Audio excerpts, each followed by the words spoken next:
So today we have gathered to talk about sex and pain, and Dr. Mitali is the speaker. And Dr. Mitali, she's a MD in biochemistry from Pondicherry University, and she found the stark vacuum that exists in the field of women's wellness, especially in sexual health. She pursued Dr. Mahinder Vatsa's correspondence course in 2017 and went on to complete European Society for Sexual Medicine training at Budapest, Hungary in 2022. She's also a fellow in psychosexual medicine from JSS Mysore, and she's very passionate about women's wellness and relentlessly works to create awareness about sexual health in women and couples. Presently, she's practicing at Sheetal Women's Hospital, Ahmedabad, and she hopes that she'll be a forerunner in the field of women's sexual wellness. And a very passionate teacher and an excellent speaker, and she talks in great detail on female sexual health and pelvic pain disorders. So, with this, I hand over the podium to Dr. Mitali. Dr. Mitali, over to you. Hi, thank you And so much for the intro, sir. Let me share my screen. I'll yeah, go please. as fast here at 7:13. Good. So, yes, I am very, very passionate about women's sexual health. Extremely passionate. I'm looking for, are you? Just give me a second. Where is my presentation? Yes, here it is. Can you see my screen? Can you see my screen? We Yes, can I see can your see your screen, screen. as well as your voice is also very clear. So you can start the Okay, session. great. All right. Anybody has All any right. question, they So, can put it in the chat box, yeah, or yeah. after the session, you will be allowed to ask live also. For sure. For sure. All right, so let's start talking about sex and pain. Now, sex and pain for a lot of people goes hand in hand. They do not realize that they've been in pain and it is abnormal for a really long time. People end their lives not knowing that they can have sex and it can be painless. And this stands true for a lot of women. So I have already been introduced. I would like to add you can find me on Instagram as the Besharam Doctor because I'm very Besharam when it comes to sexual medicine. Because I am Besharam, my patients are able to approach me easier. So the agenda for today's presentation would be the three things that you should be aware of. Number one, sexual pain is very, very real. Never disregard it and don't judge the people who have sexual pain. Number two, there's a very fine line between pain and pleasure. When it comes to sexual medicine, you have to discern what that fine line is, where it lies, because for a lot of people, it is pain. But for a small minority of people, for a small minority of patients, pain and pleasure go hand in hand. So that you have to remember and not judge them for it. The third point being that being a sexologist, you need to be kink aware. You need to be accepting of somebody's kink, of somebody's the pain and pleasure, same coin. You have to be able to accept it without being judgmental. Even if you don't practice BDSM, you can treat a patient who does that way. So let's talk about sex and pain. So, pain during sex happens to people of all genders. It can affect sexual pleasure and it can have lasting psychological effects. Trust me, the first night starts with sexual pain and it ends with sexual avoidance for the rest of their lives. That way, a couple is termed, and then suddenly they both have absolutely no relationship in the bedroom. When sex is painful, it can cause a fear of penetration, fear of impotence for the partner, and relationship strain. All these three things are equally important. First, we are going to talk about female dyspareunia and then we'll talk about male dyspareunia. Female dyspareunia mostly stands for GPPD. Now, GPPD, my favorite topic, is genitopelvic pain penetration disorder. Now, this is a very vague, very big, vast subject. So, but I will try to concise it for you. I'll try to make it easier for you to understand so that when a patient walks into your OPD, into your office with pain, sexual pain, a female with sexual pain, you will be able to identify it. You'll be able to see if that patient has GPPD or if it is something else, or if it is simply a hypertonic pelvic floor, or if it is endometriosis, etc. etc. You need to be able to diagnose these things. Understand that sexual medicine always overlaps with other fields like urology, andrology, gynecology, psychiatry, even physiotherapy. Now, keep that in mind as we go ahead. Let's look at a very nice case, a very common case.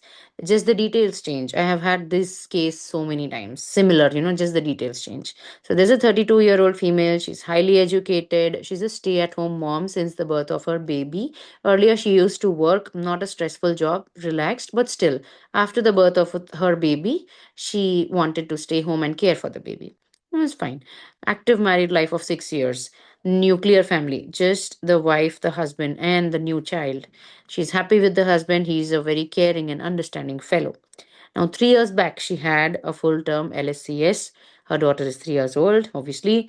She tried to lose weight after pregnancy. She's happy with her efforts. She's happy with the results of her weight loss. She's still losing weight. She's happy with how her body looks. She loves her changing body.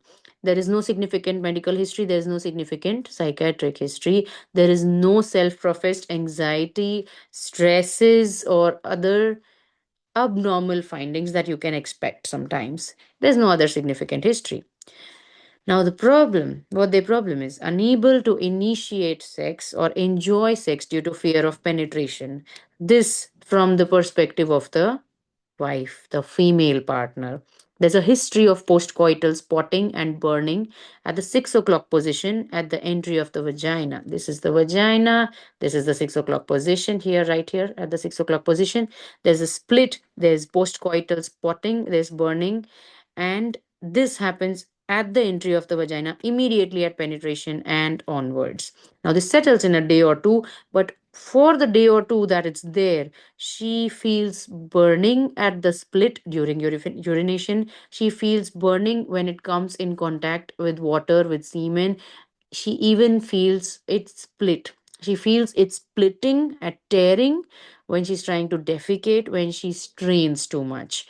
There's history of poor lubrication or dryness in the vagina. She prefers oral sex. It completes her sexual act and then she doesn't have to perform for the next 1 week to 10 days. She prefers hand jobs and oral sex over peno-vaginal sex. Despite indulging in oral sex and hand jobs, she still feels distressed and guilty about not having penovaginal sex. The husband tries to get her to relax. They try to use lubricants, but there is no result. She always has the postcoital bleeding. She always has that split, that annoying split that eventually they end up with either oral sex or mutual masturbation. The husband is okay with it. He doesn't take too much pressure about not getting penetrative sex. He says that whatever she prefers, after all, it is her body because she just became a mother. That is why. And history of pain and postcoital bleeding on the wedding night. This was her first time having sex, coitarchy. There's a gap of 1.5 years after delivery in penetrative sex, picked up soon after, but penetration avoidance was obvious. The husband does not express any disturbance in his sexual wellness. He doesn't have any issues with his erection, and he has encouraged her to seek help due to her distress. He believes it's a phase and will settle if we keep trying. If they keep having frequent penetrative intercourse, this should settle. His concept being that the vagina will loosen up. What does she feel when they have sex? What does she feel when there's the prospect of sexual intercourse? Is it going to hurt? What about the climax? Is it going to be this painful every time? I'm not able to enjoy this. I'm not a good partner. I cannot satisfy my partner. I'm not enjoying this. This is a chore, just like doing laundry. I want this to be over. This is what goes on inside her head when they have sex or when there's the prospect of having sex. Her husband is teasing her, being physically teasing, and there's some sort of foreplay going on and she feels that he wants sex. This is what goes on inside her head. So what is it called? It can be called sexual pain, it can be called dyspareunia, it can be called vaginismus, it can be called genitopelvic pain, genitopelvic penetration disorder, penetration disorder, penetration fear.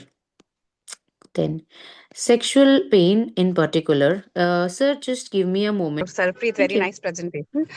So, I had this patient of mine, and otherwise, like a couple, sexually active, dealing with Hmm. some amount of infertility.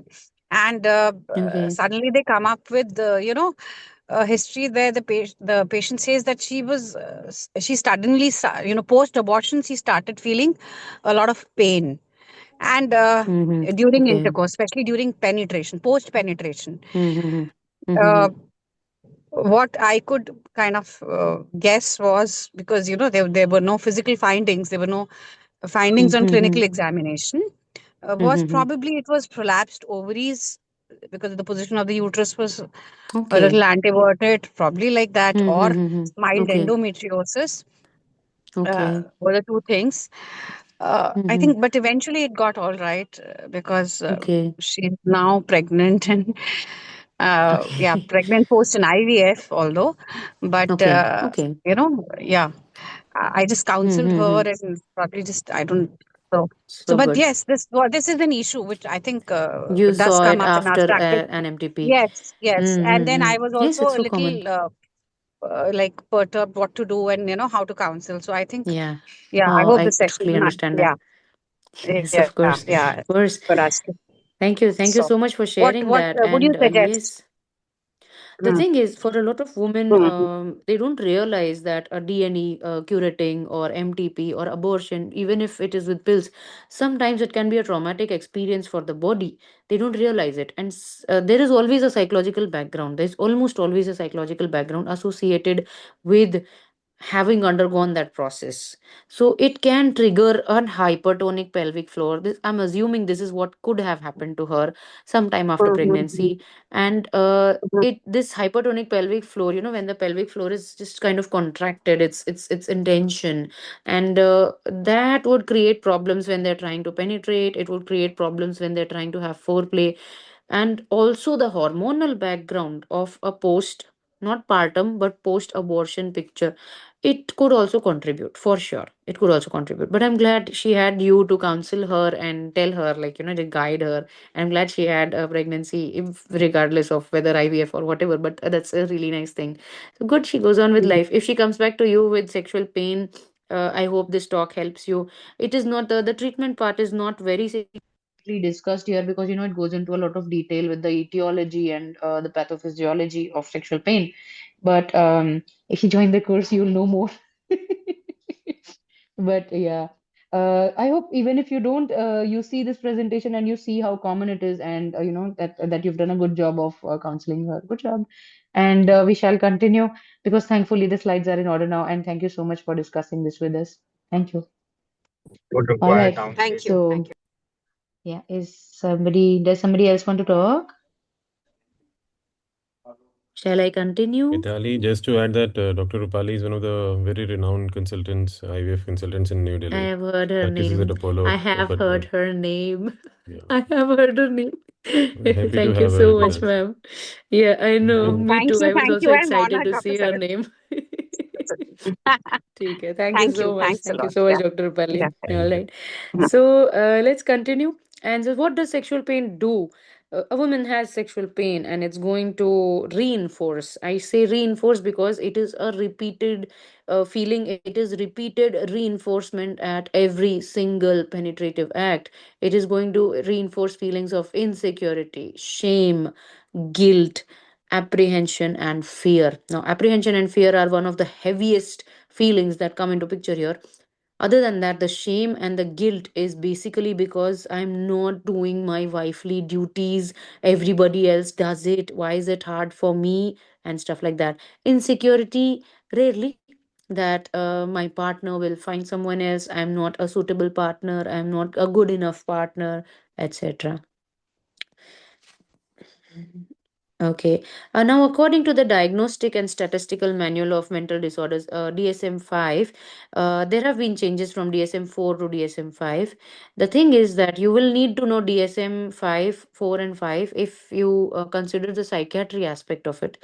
So, female hypoactive desire disorder and female arousal disorder, both the disorders that talk about desire and arousal, have been clubbed into FSIA disorder, that is female sexual interest arousal disorder. Female orgasmic disorder remains female orgasmic disorder. Dyspareunia and vaginismus have been clubbed into GPPD. Now you see where dyspareunia stands when it comes to DSM 5. Dyspareunia and vaginismus are considered separate according to the previous DSM, but the new guidelines cover both under GPPD. When we come to the ICD-11, the International Classification of Diseases, so according to them, they also have similar classifications where they talk about the desire dysfunction, they talk about arousal dysfunction, orgasmic dysfunction, and sexual anhedonia, which is not considered anymore.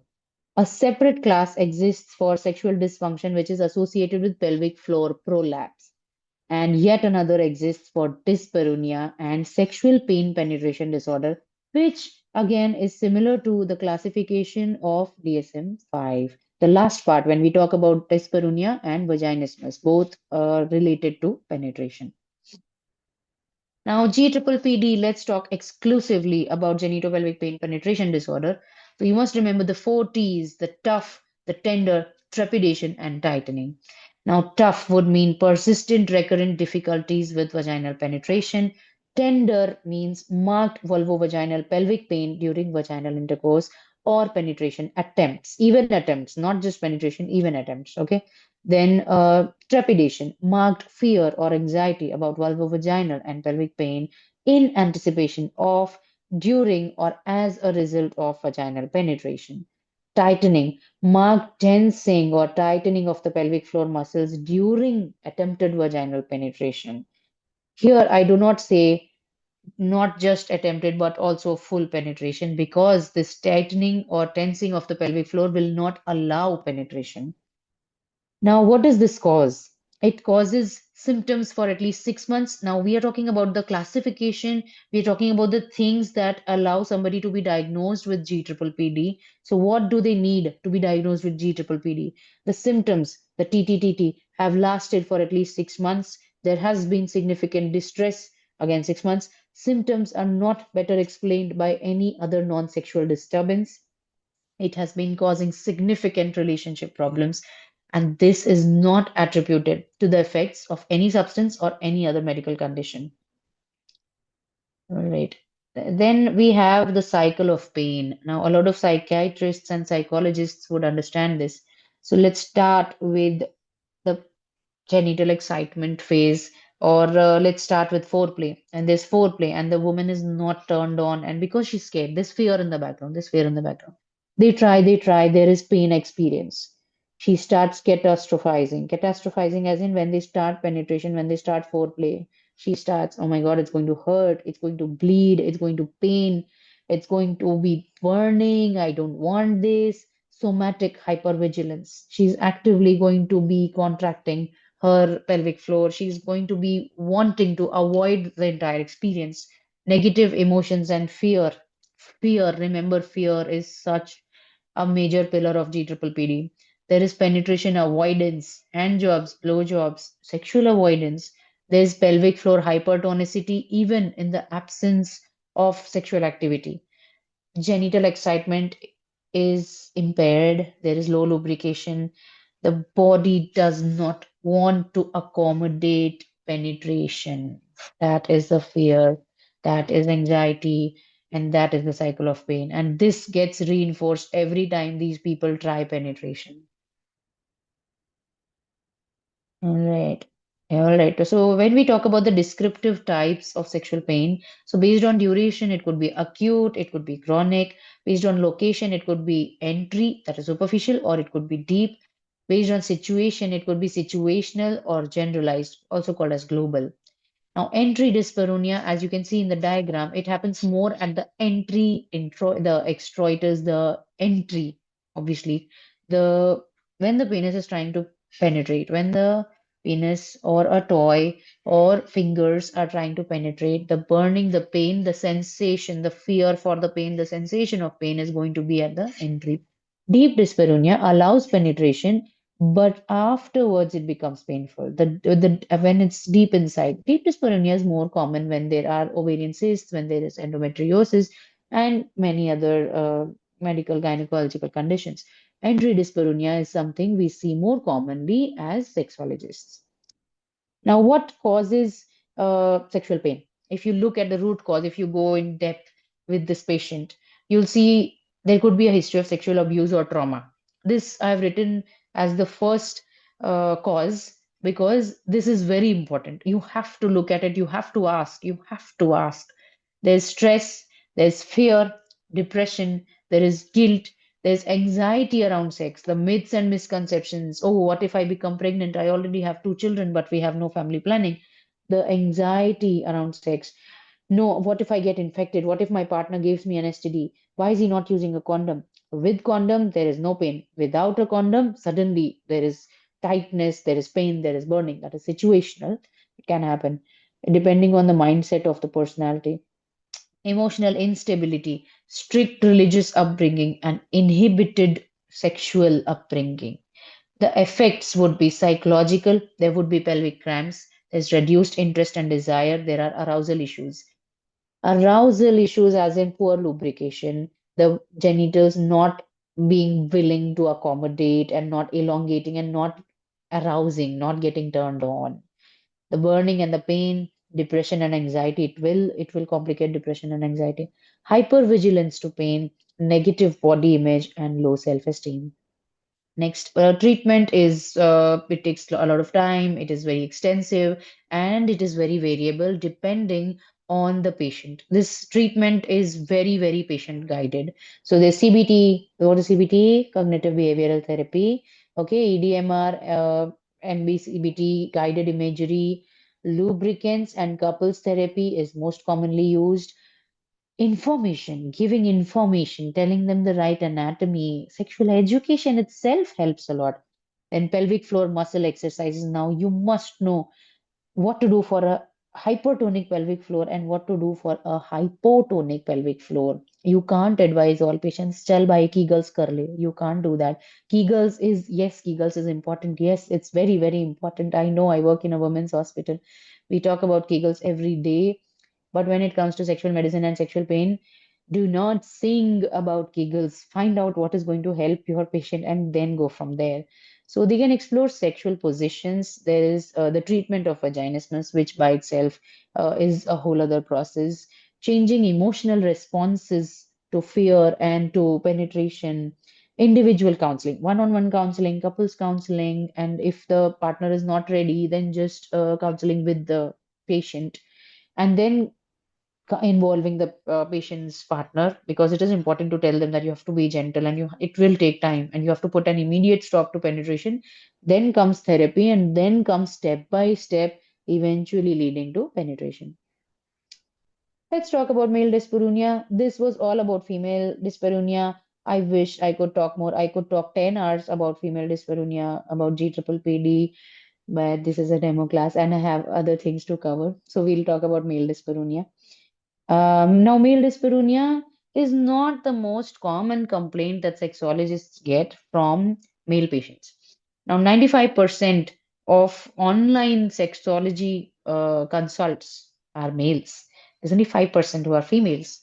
And I love dealing with those 5%. So, anyway, for the 95% of patients who are male, a majority of them come with complaints of erectile dysfunction, premature ejaculation, etc. Because understand that erectile dysfunction is associated with lifestyle disorders, so that is going to be much more common. Now, erectile dysfunction, premature ejaculation, etc., also plays a role in male dyspareunia. But male dyspareunia is not discussed as commonly. A lot of people hide, a lot of people don't give it the weightage it deserves, but still it is not as common as other male sexual dysfunctions. But because we are talking about sexual pain, we'll talk about male dyspareunia. Now, the complaint of any penile discomfort occurring during intercourse is male dyspareunia. Understand that this is pain during sex for a male. It may be caused by penile disease. It may be caused by the vaginal anatomy, for example, a retrograde uterus, vaginal scarring, or an exposed mesh, etc. And it may relate to various positions in which the couple indulges during intercourse. Then male dyspareunia is associated with premature ejaculation, erectile dysfunction, etc. Male pelvic pain per se is associated with PE and ED. Decreased libido and arousal are also associated with pelvic pain. Obviously, it is you're doing things, you are increasing blood circulation in your pelvis, in your genitals. It's causing you pain. It is going to stop you from trying to do it again and again. It is painful. Why would you do it? Avoidance. Pain will always go to avoidance if not controlled, if not treated, if not cared for. Pain during sexual activity appears to be the sexual dysfunction most highly associated with pelvic pain. When a male comes to you with pelvic pain, always evaluate for sexual pain. Always talk about sex. When it's the pelvis, the genitals, you have to talk about sex. Factors causing painful sex in men, the lack of lubrication during sex. A very dry sex can be difficult. Not talking about dry humping, I'm talking about normal intercourse, normal penetrative intercourse without enough lubrication. Whether it is female to male, whether it's a vagina, or it is male to male anus. Now, this delayed ejaculation that can cause painful sex. You're on and on and on. You're trying, you're trying, you're trying, you're trying. It's not happening. Eventually, it's going to become painful. STIs, sexually transmitted diseases, they are known to cause sexual pain. It is a clinical feature in the profile of STD. Not all STDs cause sexual pain, but some do. It is an atypical feature. So when you're evaluating STDs, see to it that you ask about sex. You have to ask. They will not tell it to you upfront, because nobody talks about sex except us. Then, if there's an allergic reaction, then there's something called as postcoital headaches. You might have heard of it. I hope nobody experiences it, but it can happen. So this is basically cephalalgia and orgasmic migraine, or it is also known as coital headache. It is basically you have sex and it's so good, and then you ejaculate, and then your head is paining. You have a headache, and it refuses to settle down, and it's difficult. Then pain while ejaculation is a whole other process for diagnosis and treatment. Now, investigations, a full medical, sexual, and psychological history is needed. Physical examination, obviously, of the genitals, the abdomen, general physical examination will do with special focus on the pelvis and genitals. Then, do you need details on the relationship, on the any psychological history, any sexual STIs, STDs that could have happened? What medicines are they taking? Are they into recreational drugs? If there's any prostatic diseases, any urinary symptoms, if they have any history of familial prostatitis or familial prostate cancer, if there's any history of prostate cancer in this patient itself, any history of surgeries in this patient, especially pelvic surgeries, and radiotherapy as a part of cancer treatment. That is why you need a very good medical history also. The investigation ranges from urine analysis, urine culture, cystoscopy, blood tests, PSA, prostate-specific antigen, if needed, transrectal ultrasounds to check for ejaculatory duct obstructions or stones, caliculi. Treatment for male dyspareunia heavily relies on the cause of dyspareunia for the male. You can look at an organic cause and then you can go about treatment from there. CBT has been the most popular and studied therapeutic intervention, psychotherapeutic intervention. It can be performed one-on-one. It can be performed, with the couple together. It can also be performed in a group of people suffering similar issues. The main targets of the therapy are cognitive distortions. Oh, I'm always going to have pain. This is never going to improve. Emotional dysregulation. My pain is it's untreatable, and this is my fault. What am I going to do? The spiraling, maladaptive behaviors that perpetuate symptoms and disturb the couple's relationship. Physical therapy relies on pelvic floor biofeedback. Now the thing is, there's a person called T. Hartman. She is a pelvic floor physiotherapist, and she taught us so well, when we were in the fellowship course. So we had D. Hartman teaching us in extreme detail about pelvic floor physiotherapy, about the pelvic floor and how it interacts to cause male sexual pain. So now the thing is, we don't have many pelvic floor physiotherapists in India, but it is a very, very good field, and you should definitely look at it. And you can suggest, you can talk to a nearby physiotherapist and find out if it's possible to work on a program for pelvic floor physiotherapy. For males, it really works wonders. For females, because we have a lot of physiotherapists who deal with antenatal yoga, antenatal physiotherapy, postnatal physiotherapy, postpartum physiotherapy. So we have physiotherapists who are actually well versed with the female pelvic floor, but not so much the male pelvic floor. Palliative treatment methods to decrease pain while you are working on the cause of sexual pain in men is also very important. For both male and female dyspareunia, just remember to be kind because you don't know how much suffering it's causing. Don't be judgmental when it comes to sexual pain, when it comes to sexual medicine. You have to keep your judgments aside. You have to be the most non-judgmental person in the room, in the world, and work as a team. So don't believe that I can take on this patient, I will work on this patient, I can do this patient on my own. No, when you have a team, your treatment has a higher chance of success. Your team will include a sex therapist, a psychiatrist, gynecologist, urologist, physician, physiotherapist, if needed. For example, a couple is planning babies, even a fertility specialist. Understand, the more people you have, the more authentic you become. You seem to patients. As doctors, we have to look at that also, how we come across. And you have the right sort of help. You have the right sort of inputs from specialists where you can falter, they can help you. Understand that pain takes away pleasure when it is an uncomfortable sensation, and it can lead to avoidance. Avoidance damages the relationship both inside and outside the bedroom. That is so common. So many marriages break, so many relationships break, so many marriages, so many partnerships are silent and cold because of sexual pain. So treatment is time taking, it's a slow process. Do not raise expectations or give false hopes that, oh, I'll fix this in 1 month. Arey, nahi, you'll be back to having full on sex in 2 months. No. Just make them understand that it's a process and it will go how you want it to go, but you have to give yourself time and space to work on this. Now, pain and pleasure, they are two sides of the same coin, and you have to become a kink-aware sexologist. Now, why do you need to understand this? Because we have and pain. Sexual pain is a major chunk of the topic when you talk about sex and pain on the same page, but this is also important. When you talk about pain and pleasure from a sexual perspective, the commonest kink that you find is BDSM, that is bondage and discipline, dominance and submission, sadism and masochism. Now, this is an important aspect of a huge minority's sexual desires, practices, and personal relationships. For them, without BDSM, there is no orgasm, and they love it. And why not? If they love it, enjoy it, it's consensual, it's safe, you're good to go. Now, understanding kink includes the kink identity of the couple, of the patient, of the couple, of the group of people you meet. It is not necessary that you'll always have a couple. You can always have 3 or 4 people in the office too. Sexual communication between the couple and more.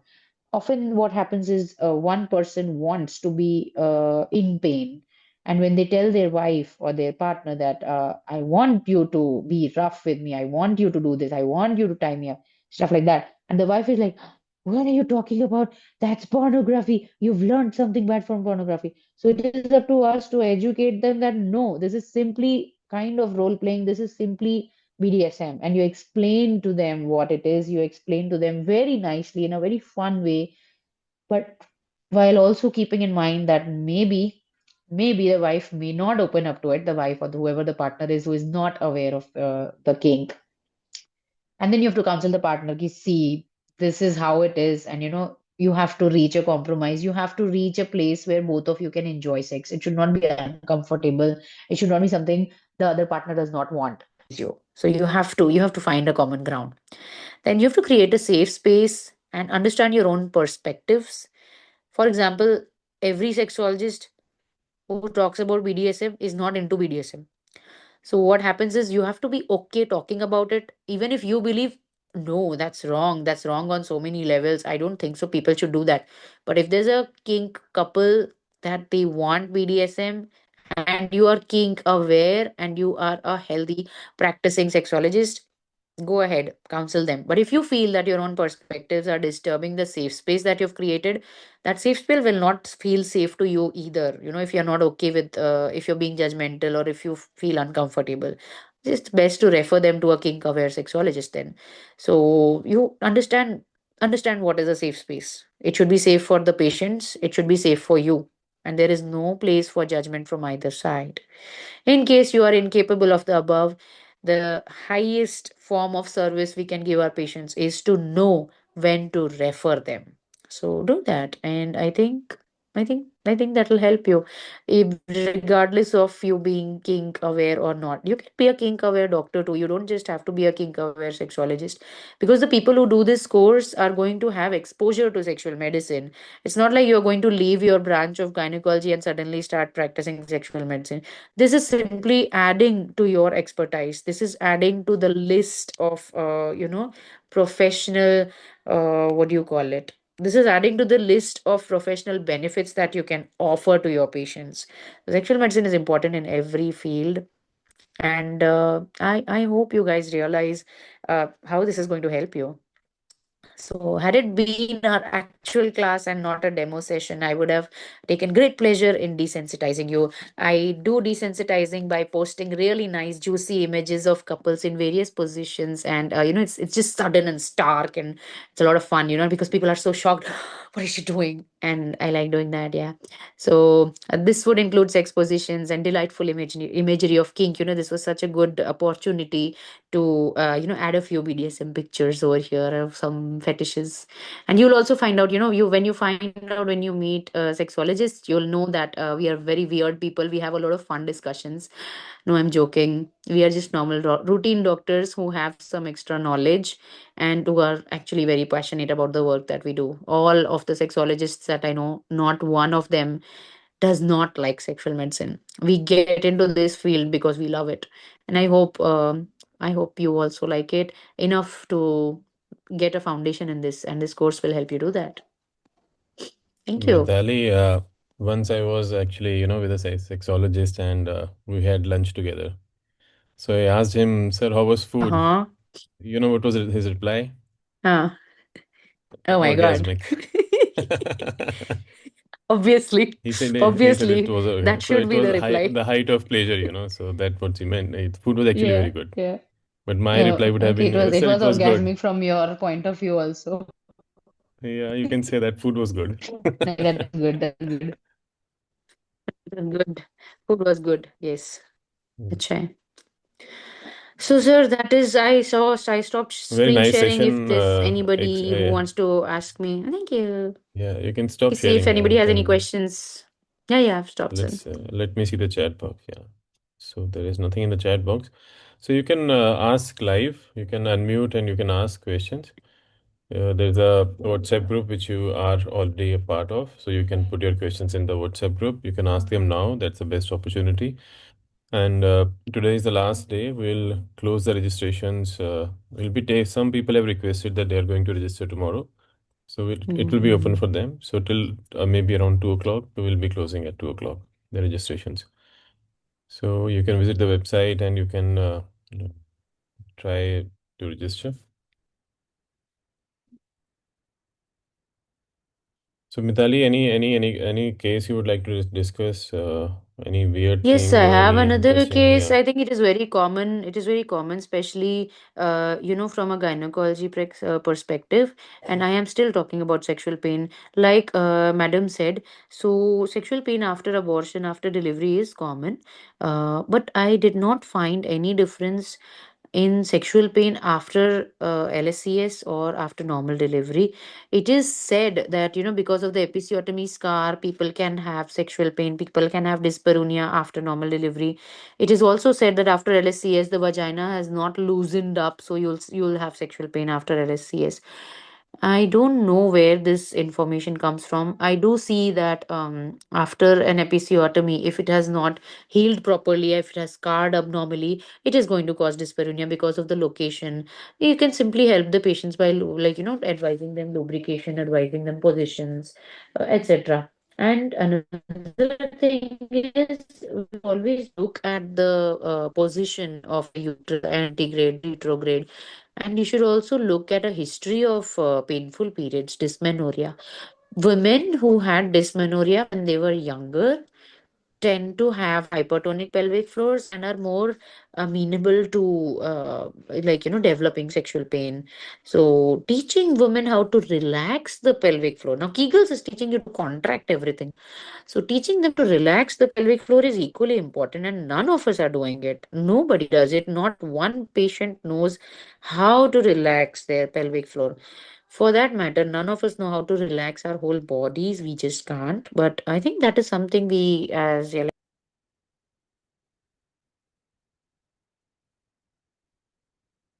I think we've lost her for a while. She'll be joining again. Kindly be online.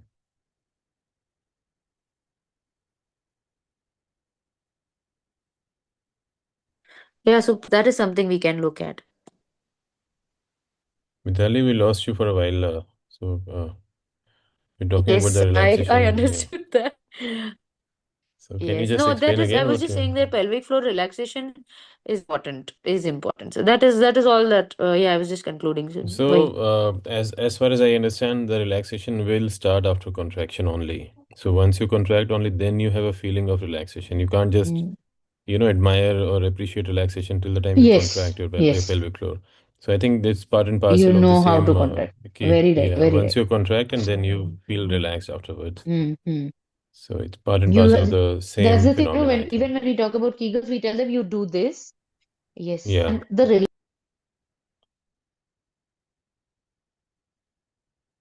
She's gone again. I think we'll discontinue the session. I think she has a bad network, Rupali. Oh, Mitali. Yes, sir, my connection is Mitali, are weak you there? now. Yeah, yeah, Yeah, yeah. yeah, No I'm problem. there, Yeah, sir. you've done a very good job. The session was Thank nicely you. conducted because your signals were good during the session. Now they're Thank God. deteriorating. Yeah. Right. Nice. So we'll be in touch. Our classes start tomorrow, and I think the faculty will also be there tomorrow. Yeah. Sure, Right. sir. Okay, if there are no more Okay, sir. questions, we'll end the session.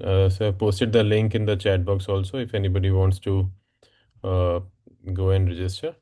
And thank you so much and have a great night. Yeah. Thank you. But Good don't night. Thank misunderstand you, ma'am, for my the no no appreciation. don't misunderstand my saying have a great night. Okay. We all know. Chalo, Okay. good night. Good night. Chalo. Bye. Good night, Bye. Bye. everybody. Have Bye. a good time. Bye. I'm ending the session. Bye. Yes, Thank sir. you. Yes, sir. Yes, sir.